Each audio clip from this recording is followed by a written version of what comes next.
اعوذ باللہ من الشیطان الرجیم، بسم اللہ الرحمن الرحیم۔ ناظرین السلام علیکم، پروگرام کیجئے سوال اور میں ہوں آپ کا میزبان محمد فاروق نظر، اور اپنے تمام دیکھنے اور سننے والے ناظرین کو خوش آمدید کہتا ہوں۔ دین سے متعلق آپ کے ذہن میں کوئی بھی سوال ہو، اس سے یہ پروگرام حاضر ہے۔ آپ کیجئے سوال میں سوال کر سکتے ہیں فون کے ذریعے، ای میل کے ذریعے، اور ہمیشہ کی طرح اس پروگرام میں بھی ہمارے ساتھ موجود ہیں جناب مولانا سید عباس عابدی صاحب۔ مولانا صاحب آپ کا بہت شکریہ۔ تو ناظرین، آغاز میں گزارش کہ جب بھی آپ سوال کریں پہلے تو یہ جائزہ لے لیں، مختصر الفاظ میں پہلے لکھ لیں تو اچھا ہے، تاکہ کم وقت میں آپ زیادہ بات کر پائیں، اور ٹی وی کی آواز آہستہ رکھیں، اور سوال جو بھی آپ کریں تو اس کو جواب کو خصوصی طور پہ غور سے سنیں، کیونکہ تقریباً 4.5-5 سالوں سے ہدایت ٹی وی پہ بہت سے سوالات کیے گئے، بہت سے جوابات دیے گئے، لیکن ہم خود کہاں آگے بڑھ رہے ہیں۔ علماء کرام اپنا کام کر رہے ہیں، لیکن جو ہم جواب حاصل کر رہے ہیں، جو ہمیں ڈائریکشن مل رہی ہے ہدایت کی طرف، کیا ہم اپنا پہلا قدم اٹھا چکے ہیں یا نہیں؟ تو اس کی رہنمائی کے لیے بھی یہ پروگرام بھی حاضر ہے، اور کچھ دیر میں آپ کی کالز کھولیں گے، بلکہ ٹیلی فون نمبر ہمارے بھائی لگا دیں گے۔ مولانا صاحب، پچھلے کچھ پروگرام کے جو ای میلز پہ جو سوالات آئے تھے، اگر آپ کی اجازت ہو تو وہ اسی سے آغاز کریں گے۔ ہمارے محترم حسن گوانی صاحب نے پوچھا کہ ماں کی قضا نماز کون پڑھے گا اگر ماں وفات پا اعوذ باللہ من الشیطان الرجیم، بسم اللہ الرحمن الرحیم، وبہ نستعین، الحمد للہ رب العالمین، وصلی اللہ علی سیدنا سید الانبیاء والمرسلین، حبیب الہ العالمین ابی الزہراء محمد واہل بیتہ طیبین طاہرین المعصومین، اما بعد، قال اللہ الحکیم فی کتابہ الکریم، بسم اللہ الرحمن الرحیم، فاسألوا اہل الذکر ان کنتم لا تعلمون، صدق اللہ العلی العظیم۔ سب سے پہلے میں آپ کی خدمت میں، فاروق بھائی اور ہمارے تمام ناظرین و ناظرات کی خدمت میں سلام محبت و عقیدت پیش کرتا ہوں، اور آپ کے سوال کے جواب میں کہ ماں کی قضا نمازیں کون پڑھے گا، کس کی ذمہ داری ہے۔ اگر کوئی واقعاً بھی والدین کو، خاص کر ماں کو چاہتا ہے اور چاہتا ہے کہ اس کے برزخ کی مشکلات بھی حل ہوں، تو کوئی بھی اولاد جو محبت والی ہے وہ اس کی قضا بجا لا سکتے ہیں، لیکن کسی ایک پر واجب نہیں ہے۔ جب محبتوں کا سلسلہ ہوتا ہے تو اس میں اللہ کی طرف سے کمپلسری کوئی واجب تھوپا نہیں جاتا ہے، لیکن باپ کی نماز چونکہ بڑے بیٹے پر فرض اس لیے کی گئی ہے کہ بڑا بیٹا باپ کا وارث ہوتا ہے، اس کی نسل کو آگے بڑھانے کا ذمہ دار ہوتا ہے، اور بڑے بیٹے کو باپ کی مخصوص چیزیں جو ہے وہ ملتی ہیں میراث کے طور پر، تو اس پر، اور خاص بات یہ بھی ہے کہ بڑے بیٹے کو محبت بھی سب سے زیادہ دیگر تمام بھائیوں کی، بہنوں کی تمام محبتوں سے زیادہ اس کو ملتی ہے، کیونکہ ایک عرصہ تقریباً 10 مہینے، 1 سال کا عرصہ وہ بالکل ہی تنہا تمام دونوں ماں باپ کی محبتوں کو لوٹتا رہا ہے، اس میں کوئی شریک نہیں ہوا ہے، حصے دار نہیں ہوا ہے۔ لیکن دوسری اولاد ہو جائے گی تو محبت بڑھ جائے گی، تیسری ہوگی اور بڑھ جائے گی، چوتھی ہوگی اور بڑھ جائے گی۔ تو جو خالص، جو پیور محبت کسی بیٹے نے پائی ہے، بڑے بیٹے نے، تو اس کا ایک فرض بنتا ہے کہ وہ باپ کی ذمہ داری پوری کرے۔ ماں، چونکہ ماں کا احسان زیادہ ہے، ہم چکا نہیں سکتے ہیں، اللہ نے بھی واجب نہیں قرار دیا، لیکن روکا بھی نہیں ہے کہ آپ نمازیں جو ہے نہ پڑھیں، بلکہ تاکید ہے کہ آپ ہو سکے تو زیادہ سے زیادہ اپنی ماں کی قضا نمازیں اور قضا روزے کا خیال بھی رکھیں۔ صحیح ہے، جزاک اللہ۔ سب ایک کالر آ چکے ہیں، اور ناظرین اس حصے میں ہم ایسا کریں گے کہ کم سے کم 6 سوال لیں گے، اور اس کے بعد مولانا صاحب سے اس کے جواب لے کے پھر آئندہ کے 6 سوال لیں گے، تاکہ اس پروگرام میں جو بھی لوگ سوال کریں ان کو جلد سے جلد جواب ملے۔ السلام علیکم۔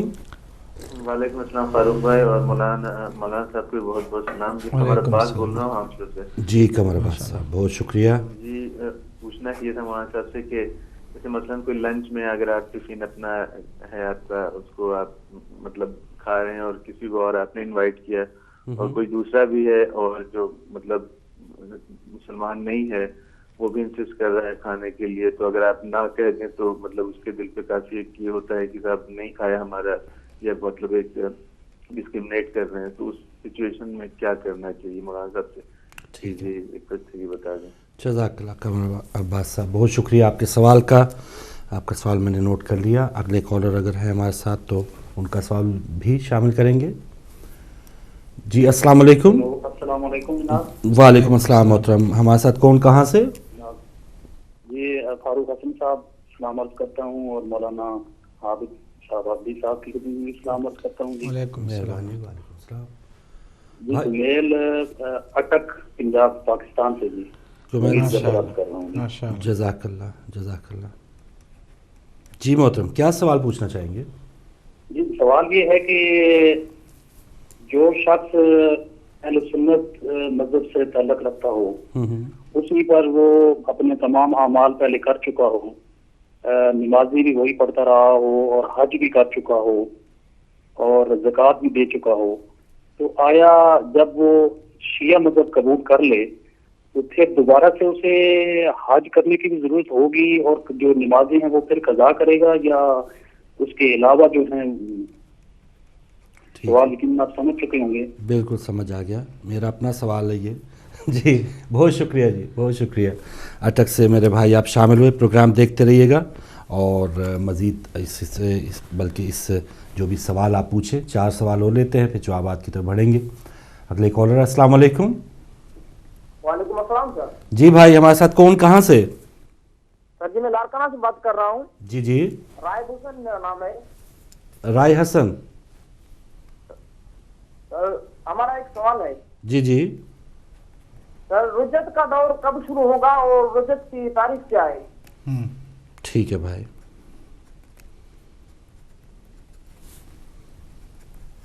جزاک اللہ لاڑکانہ سے حسن صاحب بہت شکریہ. آپ بھی پروگرام دیکھتے رہیے, کیجئے سوال میں.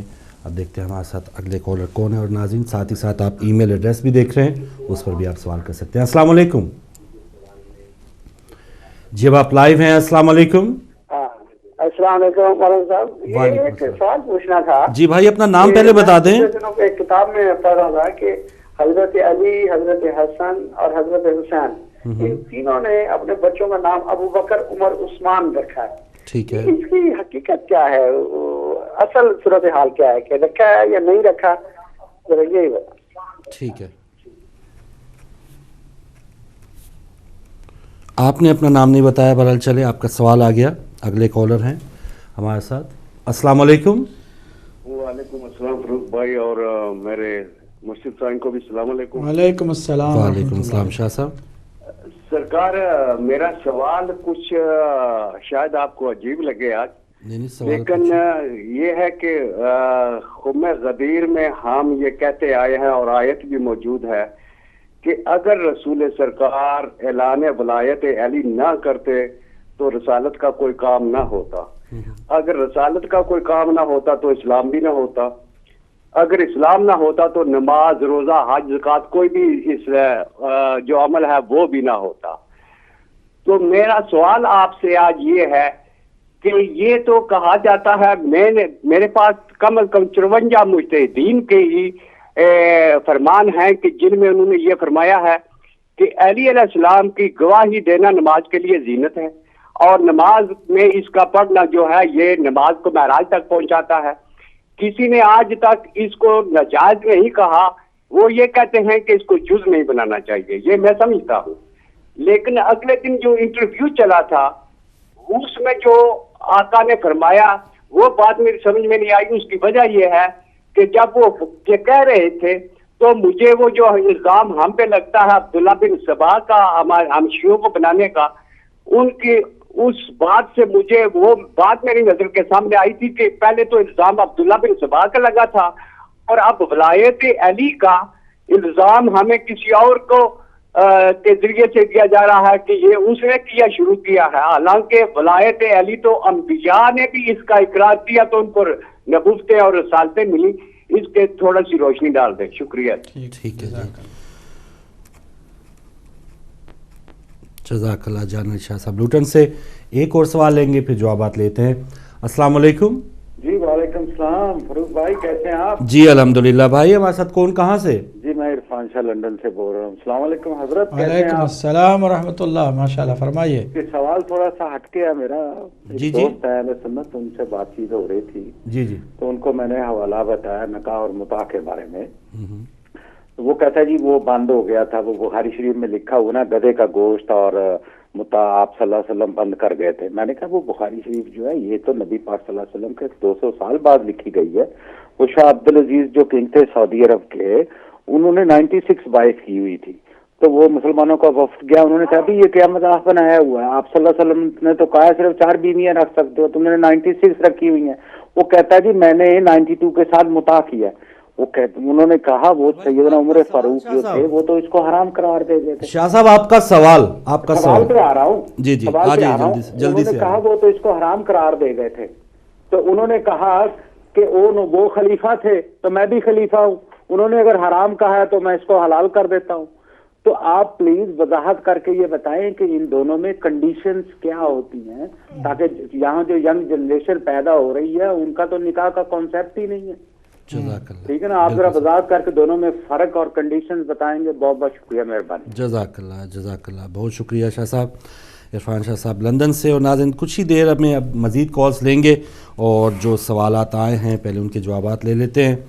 وہاں صاحب ایک تو جیسے قمر عباس صاحب کا سوال تھا, کھانے میں کوئی غیر مسلم آ جائے نہ بھی کرنا مشکل ہو, ایک تو یہ, اور ایک ہمارے ایک اور سوال تھا کمپالا افریقہ سے کہ کوئی ان کی کرسچن میڈ کام کرتی ہیں, یہ کام والی ہیں, تو ان کا کھایا پکایا جو ہے وہ یا یوز کردہ جو چیزیں ہوتی ہیں برتن وغیرہ اکٹھے ہوتے ہیں, تو یہ دونوں سوالوں کو اگر آپ اکٹھا لیں تو. جی یہ جو اوگانڈا سے جو سوال آئے ہیں کمپالا سے, کیا نام ہے ان کا نام حسن گوانی صاحب کا ماں کا سوال تھا, یہ بہن کا سوال مجھے ان کے جواب میں ہم یہ عرض کرنا چاہتے ہیں کہ آغا سیستانی اور آغا خوئی کے نزدیک اہل کتاب پاک ہیں. ٹھیک ہے, اور اگر کرسچن کوئی خاتون کام کرتی ہے گھر میں تو اس کے ہاتھ سے کوئی چیز نجس نہیں ہوتی, لباس بستر برتن وغیرہ وہ نجس نہیں ہوتی ہیں. صرف یہ کہ نان ویج چیزوں کو جو ذبیحہ اسلامی اگر نہیں ہے تو ان کے ہاتھ سے نہیں کھایا جا سکتا, باقی تمام چیزیں جو ہیں وہ ان کو آغا سیستانی اور آغا خامنئی کے نزدیک بھی پاک گردانا گیا ہے. جی صحیح, جزاک اللہ. اور ایک قمر عباس صاحب کا جو کہ کوئی خود کھا رہے ہیں, کوئی کولیگ آ گیا وہ غیر مسلم ہے, نہ کرنا بھی دوسرے کے دل توڑنے کے ساتھ کھانے میں کوئی حرج نہیں ہے, ساتھ آپ کھائیں, اپنی چیزیں خود کھائیں. اس کے ہاتھ کی بھی اگر کوئی چیز ہے اور اس میں کوئی گوشت وغیرہ نہیں ہے کہ کوئی کسی غیر مسلم نے اس کو تیار کیا ہو, تو جو ویجیٹیرین چیزیں ہیں ان کو آپس میں بیٹھ کے شیئر کرنے میں کھانے میں کوئی حرج نہیں ہے. کوئی حرج نہیں ہے. جزاک اللہ. کمیل صاحب نے اٹک سے کہ کافی عرصہ وہ اہل سنت رہے یا غیر شیعہ تھے, تو جو پہلے کے اعمال ہیں روزہ, نماز, حج, زکوٰۃ جو بھی ہے, تو کیا وہ دوبارہ کرنا پڑے گا اہل تشیع کی طرح سے, یا وہ ایسا ہے کہ تمام فقہا کے نزدیک اگر کوئی بھی انسان مذہب اہل بیت میں آ جاتا ہے اور مسلمان رہا ہے اور اس نے اپنے مسلک کے حساب سے سارے اعمال بجا لائے ہیں, دیکھیے اگر نماز قضا کی تھی تو وہ تو نماز آپ کی وہ آپ کے اوپر ہے سر پہ, لیکن آپ نے نماز پڑھی تھی لیکن اپنے مسلک کے حساب سے پڑھی تھی, تو دوبارہ اس کو پڑھنے کی کوئی ضرورت نہیں ہے. اسی طرح حج کیا تھا اپنے مسلک کے حساب سے کیا تھا, اب آپ کو اللہ نے توفیق دی, آپ نے مذہب اہل بیت کو اپنا لیا, تو اہل بیت اطہار کے مسلک کے مطابق آپ کو فردر اعمال کرنے ہیں.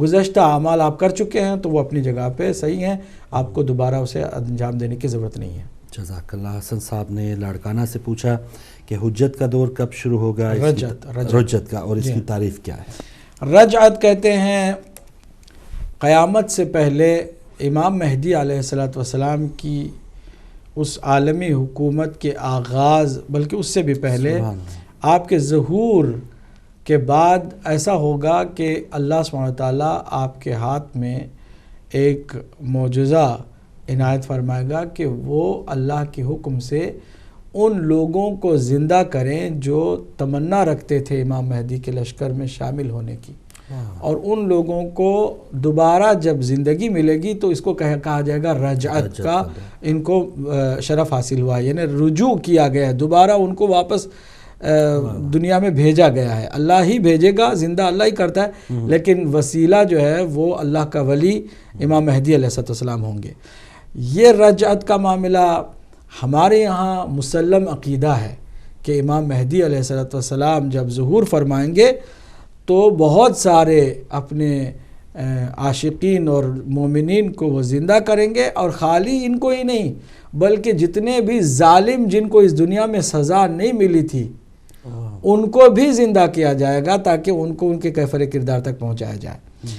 یہ قیامت سے پہلے کی بات ہے، اور قرآن مجید میں سینکڑوں آیات موجود ہیں رجت کے سلسلے میں جو قیامت سے اس کا تعلق بھی نہیں ہے۔ قیامت میں تو ویسے بھی اللہ سبحانہ وتعالی ہر ایک کو زندہ کرے گا، لیکن خاص گروہ کو زندہ کرنے کی جو آیتیں ہیں اس سے صاف ظاہر ہوتا ہے کہ وہ قیامت کے دن کی بات نہیں ہو رہی، بلکہ قیامت سے پہلے امام مہدی علیہ السلام کے زمانے کی بات ہو رہی ہے۔ تو رجعت کہتے ہیں پلٹنے کو، پھر سے دوبارہ زندہ ہونے کو، اور اللہ کے حکم سے امام مہدی علیہ السلام بہت سارے اچھے اور برے دونوں قسم کے لوگوں کو زندہ کریں گے اور اپنے اس عالمی حکومت میں ان کو شریک کریں گے یا پھر انہیں کیفر کردار تک پہنچائیں گے۔ سبحان اللہ، بہت شکریہ مولانا صاحب۔ اور ایک بھائی نے سوال پوچھا تھا کہ حضرت علی علیہ السلام اور حسنین کریمین علیہ السلام ان کی اولاد میں سے بہت سے نام ملتے ہیں، عمر، ابو بکر، عثمان۔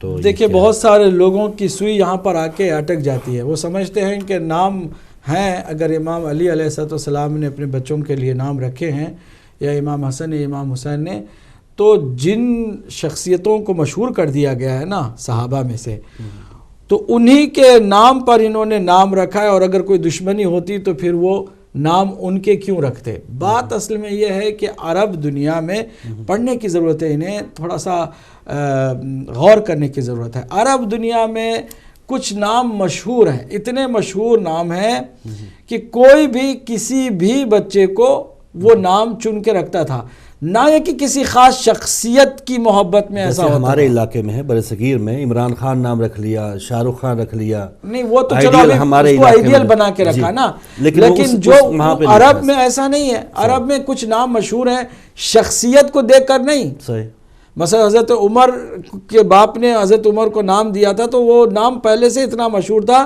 کہ انہوں نے عمر نام دیا۔ اب اس کے بعد یا اس کے زمانے میں کوئی بھی عمر اپنے بچے کا نام رکھتا ہے تو اس کا مطلب یہ نہیں کہ حضرت عمر کی محبت میں اس نے رکھا ہے، کیونکہ حکمران کوئی اتنے پاپولر نہیں ہے جو ہمارے یہاں خاص کر بر صغیر میں ان کو بہت زیادہ پاپولر کر دیا گیا ہے۔ ابھی میں آپ کو بتا رہا ہوں اسی مکہ مدینے کی بات ہے نا، اسی مکہ مدینے میں کون حاکم ہے اس وقت؟ بادشاہ کون ہے؟ عبداللہ۔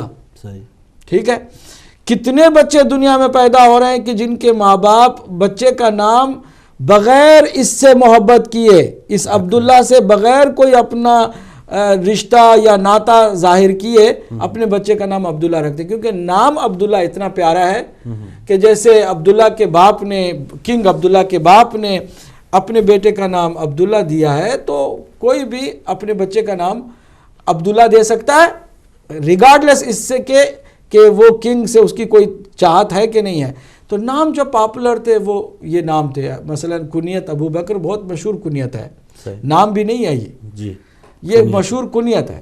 عمر نام بہت مشہور نام ہے، عثمان بہت مشہور نام ہے۔ مولا علی نے واضح کر دیا کہ عثمان بن مدعون ایک بہت بڑے عظیم صحابی ہیں جو باوفا صحابی ہیں، اور پہلی مرتبہ جب وہ اس دنیا سے گئے تھے تو جنت البقیع میں قبرستان مسلمانوں کا بنایا گیا، تو پہلے یہ مدفون ہے، یعنی پہلے وہ شخص ہیں کہ جن کو قبرستان بقیع میں دفن کیا گیا۔ تو یہ چاہتے بہت تھے، وہ بھی چاہتے بہت تھے، تو اس لیے مولا علی نے ان کی یاد میں اپنے بچے کا نام عثمان رکھا۔ اب اس طرح 100 نام عثمان آپ دیکھیں گے، تو کیا عثمان بن عفان کی محبت میں جو خلیفہ تھا بنی امیہ کے، ان کی چاہت میں ایسا نام رکھا گیا؟ ایسا نہیں، یہ ہمارا خیال ہے، یہ ہماری سوچ ہے، چونکہ ہم ان سے وابستہ ہو گئے ہیں تو سمجھتے ہیں کہ مولا علی نے بھی ان کی چاہت میں نام رکھ دیا، یا امام حسن یا امام حسین نے بھی ان کی چاہت میں نام رکھ دیا۔ آپ سے ہم سوال یہ کرتے ہیں کہ چاہت کا تعلق دو طرفہ ہوتا ہے، بالکل چاہت کا تعلق دو طرفہ ہوتا ہے۔ ادھر سے کیا کیا گیا اہل بیت کے ساتھ؟ اگر ادھر سے آپ کو خالی تاریخ میں ظلم مل رہا ہے، ستم مل رہا ہے، زیادتی مل رہی ہے، تو آپ کیسے چاہت کا ڈھنڈورا پیٹ سکتے ہیں؟ کیسے آپ بار بار اس بات کو لے کے کہ نام جو ہے نا وہ حضرت علی نے اپنے بچے کا رکھ دیا تو اس کا مطلب ہے کہ بہت یہ آپس میں شیر و شکر تھے؟ ایسا نہیں ہے، شیر و شکر دونوں طرف سے ہونا چاہیے۔ ادھر سے ظلم ہے اور پھر دیکھیے حضرت ابوبکر کے کسی بیٹے کا نام علی نہیں، حضرت عمر کے کسی بچے کا نام حسن حسین نہیں ہے۔ اگر آپ کو چاہت چاہیے نا، دو طرف سے آپ دیکھیں نا، اگر ایک طرف سے آپ کو صرف ہنٹ ملا ہے کہ نام رکھا گیا، جو کہ ہم ہرگز اس بات کے قائل نہیں ہیں کہ ان کی یاد میں یا ان شخصیتوں کے کسی خاص رابطے میں رہتے ہوئے مولا علی نے نام رکھا ہو، نہیں، بہت سارے نام ماشاءاللہ جب بچے زیادہ ہوتے ہیں تو نام بھی رکھے جاتے ہیں، اچھے اچھے نام بھی رکھے جاتے ہیں، اور یہ جو مشہور نام ہے اس زمانے میں۔ اور پھر یہ آپ کہاں سے کہہ رہے ہیں کہ حضرت ابوبکر کے نام پر ہی انہوں نے رکھا ہے، جبکہ حضرت ابوبکر کے نام ہم نام اس وقت سینکڑوں تھے، صحابہ میں سے تھے، اور ایک ابوبکر ایسے بھی ہیں جو مولا علی کی ولایت اور آپ کی امامت کے قائل تھے، اور حضرت ابوبکر کی خلافت کے وہ منکر تھے، جس کے نتیجے میں انہیں مارا گیا۔ ہو سکتا ہے مولا علی ان کی اس محبت کی وجہ سے اس جو مقتول ہیں، جو مضروب ہیں، جن پر ظلم کیا گیا ہے، ان کے نام پر اپنے بچے کا نام ابوبکر رکھو۔ آپ کو یہ کہاں سے علم ہو گیا کہ یہ صرف حضرت ابوبکر یا حضرت عمر جو خلیفہ ہیں ان کی محبت میں انہوں نے اپنے بچوں کے نام دیے ہوں؟ یہ کہاں سے آپ ثابت کر رہے ہیں؟ یہ خود ایک دعویٰ ہے جس کو دلیل کے ذریعے سے آپ کو سمجھانا ہے۔ اگر آپ کے پاس کوئی دلیل نہیں تو ہمارے پاس دلیلیں بہت ساری ہیں کہ جن دلیلوں کی روشنی میں یہ ہرگز شیر و شکر نہیں تھے۔ مولا علی اپوزیشن میں تھے، اگرچہ تلوار نہیں نکالی لیکن کمپلیٹ اپوزیشن میں تھے۔ اس کی واضح دلیل یہ ہے کہ مولا علی نے کسی بھی عہدے کو کسی بھی ان تین خلفاء کے زمانے میں قبول نہیں کیا۔ یہ جو کہتے ہیں مشاور تھے، یہ بھی سراسر غلط بات ہے۔ ایک آدمی اپنی جگہ پہ ہوتا ہے اور آ کر کے کوئی وقت کا خلیفہ یا لیڈر مجبور ہو کر آپ سے مشورہ کرتا ہے تو آپ مشورہ دیتے ہیں۔ آپ مشورہ دینے میں امین ہیں، امانت داری سے کام لیتے ہیں۔ دوست بھی مشورہ لے تو بھی اچھا مشورہ دیں گے، دشمن بھی لے تو مشورہ دیں گے۔ آپ کسی کے دربار میں، کسی کے اس میں حکومت کا حصہ بن کر نہیں تھے۔ مولا علی علیہ السلام 25 سال کے پورے اس عرصے میں ایک بھی کسی بھی رسمی اور افیشیل عہدے پر فائز نہیں تھے۔ یہ سراسر غلط بات ہے کہ کوئی کہے کہ ان کے درمیان کوئی شیر و شکر بات تھی۔ پلس آپ جب چوتھے ظاہری خلیفہ کے طور پر آئے تو اگر آپ راضی تھے پورے اس سلسلے سے تو آپ کو کسی کے ساتھ الجھنا نہیں تھا۔ آپ سارے جو سسٹم ہے نا اس کو ویسے کے ویسے رکھتے، اس کو کنٹینیو کرتے، جبکہ آپ نے ایک بھی گورنر کو اس کی جگہ پہ باقی رکھنے نہیں دیا۔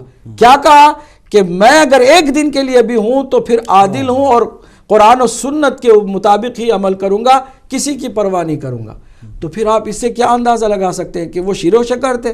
بھئی جب چوتھی خلافت پر آئے ہیں تو پرانے کسی ایک بھی گورنر کو نہیں رکھا، کسی ایک بھی قانون کو اس کی اپنی جگہ پہ نہیں رکھا، بلکہ سب کچھ چینج کر جاتا۔ وظیفے جو تقسیم ہوتے تھے نا اس کا الٹ پلٹ کر دیا، جس کی وجہ سے حضرت عائشہ ناراض ہو گئی، کیونکہ ازواج النبی میں فرق کیا گیا تھا کہ چونکہ بیٹی تھیں، پھر اس کے بعد حضرت عمر نے اپنی بیٹی، ان کو ایکسٹرا ملتا رہا وظیفہ، اور دیگر جو حضرت ام سلمہ جیسی جو رسول اللہ صلی اللہ علیہ وآلہ وسلم کی ازواج مطہرات ہیں ان کو بالکل کم ملتا تھا، کیونکہ وظیفے کے اعتبار سے بھی ان کو خاص کر جو ہے نا زیادہ ملتا تھا۔ مولا علی نے کیا کیا؟ مولا علی نے روک دیا۔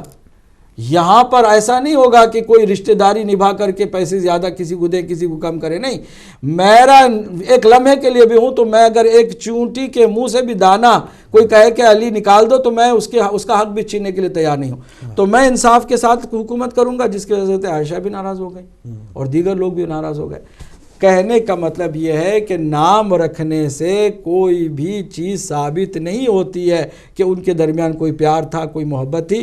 ادھر سے بہرحال تاریخ نے لکھا ہے ظلم کو، ادھر سے مولا علی علیہ السلام کی ان کے ساتھ عدم ہم آہنگی کو واضح کیا ہے۔ اب آپ دیکھیے اس سے بڑی کیا بات ہو سکتی ہے کہ حضرت عثمان کی انتخاب کے اندر جو شورا بنائی تھی، حضرت عمر نے جو شورا بلائی تھی 6 افراد، اس میں مولا علی کا نام بھی تھا، تو اس میں ایک جان بوجھ کر ایکسٹرا شرط رکھی گئی تھی کہ اگر علی قرآن اور سنت کے ساتھ ساتھ سیرت شیخین پر بھی عمل کرنے کا وعدہ کریں تو ان کی بیعت کی جائے، اور اگر وہ انکار کر دیں تو ان کی بیعت نہ کی جائے۔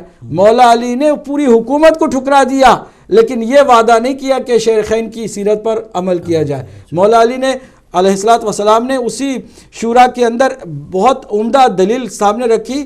یہ بتایا کہ یہ بتاؤ کہ یہ جو شیخین گزرے ہیں اگر وہ قرآن و سنت کے مطابق عمل کرتے رہے ہیں تو ایکسٹرا کنڈیشن لگانے کی کیا ضرورت پڑ گئی ہے, اور اگر قرآن و سنت سے ہٹ کر ان کی اپنی کوئی سیرت ہے, اپنا کوئی ان کا طریقہ ہے, تو میں اس طریقے کو ہرگز پسند نہیں کروں گا کہ جو قرآن و سنت کے خلاف ہو. تو مولا علی نے حکومت ٹھکرا دی لیکن ان کی سیرت پر عمل کرنے کا وعدہ نہیں کیا. یہیں سے صاف پتہ چل جاتا ہے کہ خالی نام بچوں کے رکھنے سے کوئی چیز ایسی ثابت نہیں ہوتی کہ جس میں ان کی کوئی شیر و شکر والی بات جو ہے بتایا جائے. جزاک اللہ, بہت ہی تفصیل سے محترم آپ کو جواب مل گیا.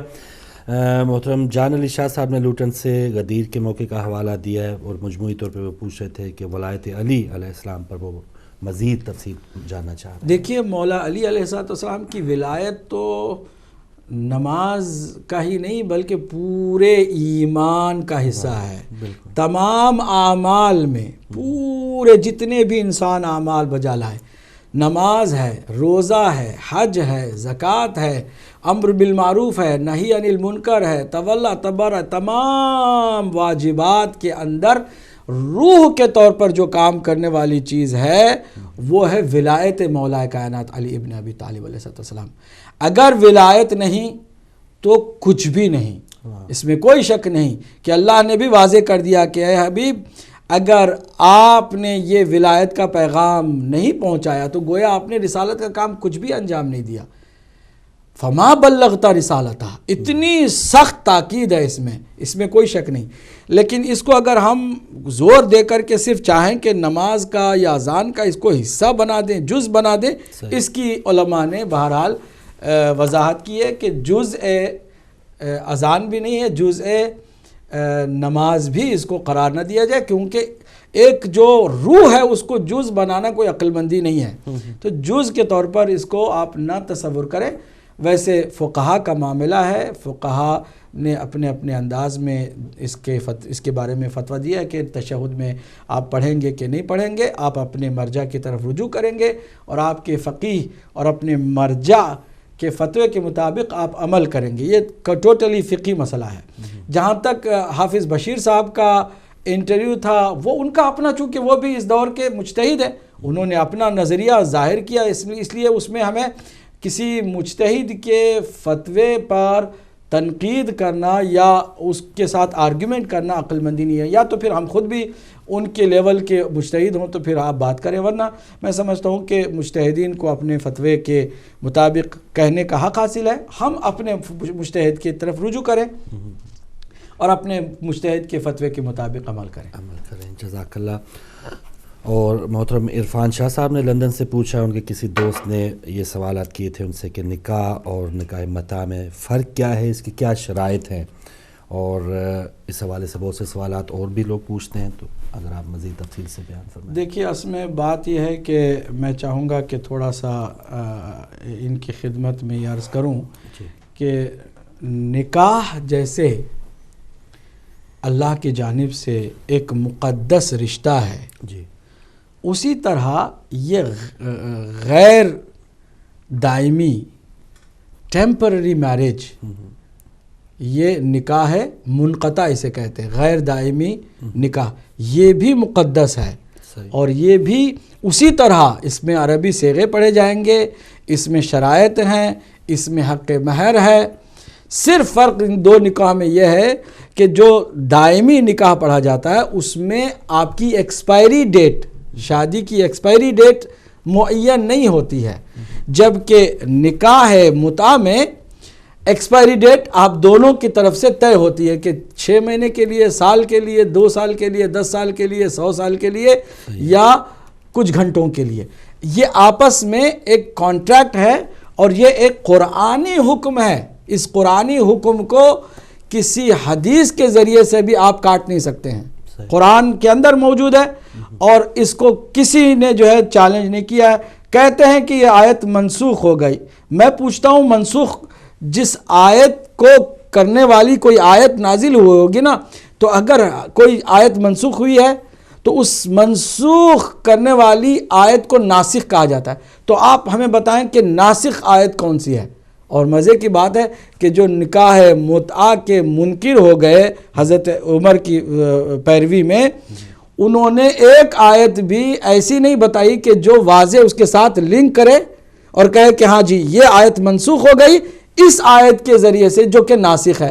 ایک آیت نہیں بتائی ہے، کئی الگ الگ اپنے احتمالات کا اظہار کیا ہے، اور یہ بات واضح ہو جاتی ہے کہ جب ناسخ موجود نہیں ہے واضح طور پر تو آپ کے لیے یہ بھی ممکن نہیں ہے کہ آپ کسی قرآنی حکم کو نظر انداز کریں۔ یہ کب ہوا؟ حضرت عمر ابن خطاب کے زمانے میں۔ بہت ساری ان کی اولیات ہیں ماشاءاللہ سے، جو اہل سنت کے ہمارے بھائی ہیں وہ رسول اللہ کی سنت سے زیادہ حضرت عمر کے نئے جو اجتہادی ایجادات تھیں ان کے جو اولیات ہیں ان پر زیادہ وہ فوکس کرتے ہیں اور انہی پر عمل بھی کرتے ہیں۔ حضرت عمر کے زمانے تک نکاح متعہ جاری تھا، اور صحابہ کرام اور تابعین اس اللہ کے مقدس رشتے کا خیال بھی رکھتے تھے اور عمل بھی اس پر کرتے تھے۔ چنانچہ حضرت ابوبکر کی بیٹی نے متعہ کیا ہے اور ان سے اولاد بھی ہوئی ہے، متعہ کی اولاد بھی ہوئی ہے، اور دیگر صحابہ نے بھی متعہ کیا ہے۔ لہٰذا اس پر انگلی اٹھانے سے پہلے 100 مرتبہ سوچنا چاہیے کہ یہ قرآنی حکم ہے، اس کو کسی حدیث یا بخاری کی کسی روایت کے ذریعے سے آپ کاٹ نہیں سکتے ہیں۔ اور یہ حضرت عمر کا ان کا اپنا نظریہ تھا اپنے زمانے میں، جس کو لے کر کے بعض لوگ رسول اللہ پہ نعوذ باللہ ڈال دیتے ہیں کہ رسول اللہ نے خود اپنے زمانے میں اس کو منع کر دیا تھا۔ اگر رسول اللہ نے اپنے زمانے میں منع کر دیا تھا تو قرآن کی آیت کے اس کے ہوتے ہوئے ناسخ آیت کا بھی واضح طور پر بتا دیتے کہ یہ ناسخ آیت ہے۔ یا اگر منع کر دیا جاتا تو پھر حضرت ابوبکر کی بیٹی نے بعد میں جو متعہ کیا یا بعد میں جو دوسرے لوگوں نے صحابہ کرام نے کیا تو اس کا مطلب انہوں نے قرآن کے اور رسول اللہ کی سنت کے خلاف عمل کیا۔ اور اگر وہ کر سکتے اور آپ یہ بھی مانتے ہوئے چلتے ہیں کہ جو صحابہ کریں جس کی بھی اقتداء کرو تم ہدایت پا جاؤ گے، تو حضرت ابوبکر کے جو بیٹی نے کیا ہے اس کی اقتداء کر کے بھی کوئی بعد میں کرے گا تو وہ بھی گنہگار نہیں ہوگا آپ کے اس معیار کے حساب سے کہ جو اس زمانے میں کرتے رہے صحابہ، اسی صحابہ کے فعل کو کوئی بھی اپنا لے تو وہ بھی جو ہے ہو جائے گا حلال۔ سورہ نساء کی یہ آیت ہے جناب، میں خدمت میں پیش کروں، جس کی کوئی آج تک ناسخ آیت دکھا نہیں سکا ہے، اور یہ قرآن مجید کی واضح آیت ہے کہ جس کو کوئی بھی ٹھکرا نہیں سکتا ہے۔ فَمَسْتَمْتَعْتُمْ بِهِ مِنْهُنَّ فَآتُوهُنَّ أُجُورَهُنَّ فَرِيضَةً، یہ سورہ نساء کی آیت نمبر 24 ہے، جس میں اللہ سبحانہ وتعالیٰ نے فرمایا کہ اگر تم کسی خاتون سے متعہ کرو، صاف لفظ متعہ موجود ہے، متعہ کرو تو تمہیں چاہیے کہ حق مہر انہیں ضرور دیا کرو، ایک فریضہ سمجھ کر اسے دیا کرو۔ یہ بات ہے وَلَا جُنَاحَ عَلَيْكُمْ فِي مَا تَرَاضَيْتُمْ بِهِ مِنْ بَعْدِ الْفَرِيضَةِ، ایک بار حق مہر طے کرنے کے بعد پھر کوئی حرج نہیں ہے کہ تم ایک دوسرے کو راضی کر کے وہ بخش دو، یا خاتون نے بخش دیا یا تم نے اسے منوا لیا۔ ان اللہ کان علیما حکیما، سورہ نساء کی آیت نمبر 24 ہے۔ اس آیت کریمہ کے قرآن مجید میں ہوتے ہوئے اور رسول اللہ کے زمانے میں واضح سنت اور صحابہ کرام کی واضح اس پر عمل، سنت پر عمل کر کے ہوتے ہوئے کسی میں یہ مجال نہیں ہے کہ قرآن کی اس حکم کو جھٹلائے یا اس کا مذاق اڑائے۔ جو قرآن کا مذاق اڑاتے ہیں اور رسول اللہ کی سنت کا مذاق اڑاتے ہیں وہ خود جانتے ہیں کہ ان کی کیا سزا ہے۔ صحیح ہے۔ اور مولانا صاحب انہوں نے پوچھا شرائط کیا ہے، آج کل کے دور میں بھی کیا ایسا ہوتا ہے، اور کون بندے یا کون جو لوگ ہیں وہ ایسا کر سکتے ہیں متعہ اگر وہ کرنا چاہیے، اگر ایک نکاح اس نے متعہ کرنا کوئی واجب کام نہیں ہے، نہ ہر ایک کے لیے اس کا استحباب بھی ہے، یہ ہر ایک کے لیے واجب اور مستحب کام بھی نہیں ہے۔ ٹھیک ہے، یہ اس صورت میں ہے کہ جس صورت میں کوئی مرد یا کوئی خاتون شادی نہیں کر سکتی ہے، کسی ایسی مجبوری کے تحت، فائنانشلی پرابلم ہے، رشتہ داریوں کا کوئی مسئلہ ہے، اولاد کی کوئی ایسی پرابلم ہے، کوئی ایسا مسئلہ ہے کہ جس مسئلے کی وجہ سے وہ شادی نہیں کر سکتی. اب جب شادی نہیں کر سکتی کسی مجبوری کی وجہ سے، تو دوسری طرف سے وہ گناہ بھی نہیں کرنا چاہتا یا گناہ کرنا نہیں چاہتی ہے. اور انسان کی یہ بہرحال ایک ضرورت ہے، شہوی ضرورت ہے. اس ضرورت کو کون پورا کرے گا، کیسے پورا کرے گا، اس کا کیا رسپانس ہے؟ اگر قرآن اور اللہ کا دین کامل ہے، کمپلیٹ ہے، کمپریہنسو پیکج ہے، تو اس سوال کا بھی جواب ہونا چاہیے کہ ایک آدمی ہے یا ایک خاتون ہے کہ جو کسی معاشرے کے اندر مشکل کا شکار ہے، مجبوری کا اس کے لیے ایک ایسا مرحلہ آ گیا ہے کہ وہ شادی نہیں کر سکتی.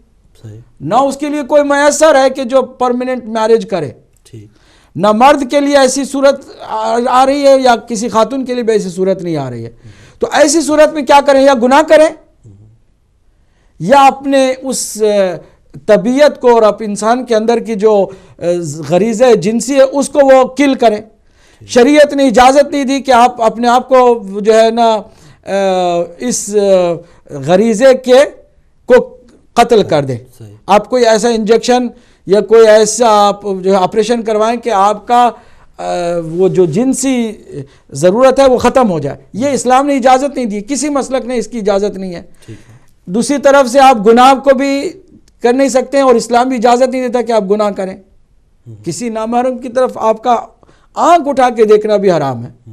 آپ گناہ بھی نہیں کر سکتے اور وہ جو اندر کی جو فطری تقاضا اس کو بھی آپ مار نہیں سکتے اور شادی بھی نہیں کر سکتے. تو آپ کے لیے کون سا راستہ بچ جاتا ہے؟ یہی وجہ ہے کہ آج جو ہے اہل سنت کے اور خاص کر سلفی اور وہابی جو وہاں پر اس کے علاوہ بھی دیگر مسالک کے عقد المسیار کا نام دیا ہے، متاع کو انہوں نے دوسرا نام دیا ہے عقد المسیار، جس پر الجزیرہ پر باقاعدہ بحث آئی تھی. اور آج کل کے بہت سارے مدینہ یونیورسٹی، الازہر یونیورسٹی اور دیگر جگہوں پر انہوں نے باقاعدہ عقد المسیار کا نام دے کر کے ٹیمپرری میرج کو انہوں نے رائج کیا اور کہا کہ یہ تو ممکن ہی نہیں ہے کہ آپ اسلام میں جو ہے نا مشکل ہو اور اس کا حل نہ ہو، سلیوشن نہ ہو. تو سلیوشن صرف اس کے علاوہ کوئی اور نہیں ہے کہ ٹیمپرری میرج کیا جائے، جس کو فلیکسیبل میرج کہیے، کہ جس میں ایکسپائری ڈیٹ دونوں کی طرف سے معین ہے. دونوں راضی ہوں گے تو ایسا ہوگا، ایسا نہیں ہے کہ زبردستی کوئی کسی کے ساتھ ایسا کر سکتا ہے. تو یہ وہ اسلامی مقدس رشتہ ہے جو کہ قرآن اور سنت سے ثابت ہے. ناظرین ابھی مزید آپ کی کالز لیں گے. اگر آپ ٹیلی فون کرنا چاہیں آپ ہمارے ساتھ شامل ہو سکتے ہیں، اور اگر ای میل کرنا چاہیں ای میل ایڈریس بھی موجود ہے. جی اگلے کالر ہمارے ساتھ ہیں. السلام علیکم. السلام علیکم. وعلیکم السلام. بہن ہمارے ساتھ کون، کہاں سے؟ سوری میں نہیں بتانا چاہتی. کوئی بات نہیں، سوال بتا دیں. ہاں جی، میرا یہ سوال ہے کہ میں نے مولانا صاحب سے یہ پوچھنا تھا کہ میں نے زیارت عاشورہ کے بارے میں. جی جی بہن سوال پوچھیے، آپ ہمارے ساتھ ہیں. اس کی دعا پوری کرتا ہے. دوبارہ دہرا دیں، آپ کی آواز کٹ گئی تھی، آپ سوال دوبارہ دہرا دیں، ایک بار پھر بتا دیں. زیارت عاشورہ، میں نے زیارت عاشورہ کے بارے میں آپ کی آواز کٹ رہی ہے. یہاں سے آواز آپ کی کٹ جاتی ہے. کوئی بھی حاجت ہو تو انسان. اچھا چلیے زیارت عاشورہ کے پڑھنے کے سلسلے میں بتا دیں گے، وہ مزید کر لیں گے. جی السلام علیکم. وعلیکم السلام. جی محترم، میرے ٹیلی فون کی میرا خیال ہے بڑی سلو سپیڈ ہے. نہیں ہم نے سلو رکھی ہوئی ہے. 25 منٹ ہوئے میں قبلہ کی بات ساری سن رہا تھا، لیکن میرے نہیں مار یہ ہے کہ میرے ٹیلی فون لگنے کے بعد تقریباً 4 کالیں اس کے بعد آ چکی ہیں. تو یہ کیا میرا خیال تھا کہ آپ 5 کالیں ایٹ اے ٹائم انگیج کرتے ہیں اور اس میں سے 5 نمبر پہ لیتے ہیں. So that happened again. چلو میرا قبلہ سے سوال یہ ہے کہ مدینہ طیبہ میں مسجد نبوی میں حضور نماز پڑھاتے تھے، کم از کم 17 رکعت روزانہ پڑھاتے تھے. تو پیچھے حضرت عمر، حضرت ابوبکر، حضرت عثمان اور بڑے بڑے صحابی تھے. تو آج کل یہ جو ہاتھ باندھنے کا سلسلہ ہے سینے پر، ناف پر، زیر ناف، یہ کیا انہوں نے غور سے پیغمبر کو دیکھا ہی نہیں. اگر کوئی غیر مذہب مجھ سے یہ سوال کرے کہ یہ اس کے لیے کیا آپ کے پاس ثبوت ہے کہ انہوں نے حضور کو نماز پڑھتے غور سے دیکھا ہے, ایسا کیوں ہوا جبکہ 17 بار روزانہ قیام ہوتا تھا؟ ایک سوال ہے. دوسرا سوال میں قبلہ سے یہ کرنا چاہتا ہوں کہ حضور کی حدیث مبارکہ ہے النظر علی وجہ علی عبادہ یا ذکر علی عبادہ. تو جب ہم یہ پڑھتے ہیں اذن الصراط المستقیم صراط الذین انعمت علیہم, تو اس میں کچھ انعمت علیہم کا کچھ نہ کچھ تصور تو یہ نہیں ہوتا, لیکن کم از کم اس میں انعمت علیہم سے متصف کچھ لوگ ہیں.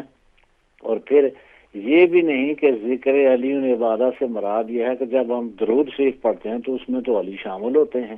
تو نماز میں تو اگر اذان میں علی ولی اللہ کہہ دیا جائے تو کیا اس میں حرج ہے؟ میں میرا خیال ہے میں اپنے سوال سے ہی عرض کر پایا ہوں. ٹھیک ہے جی, بہت مہربانی. جزاک اللہ. جی اگلے کالر ہمارے ساتھ ہیں. السلام علیکم. وعلیکم السلام.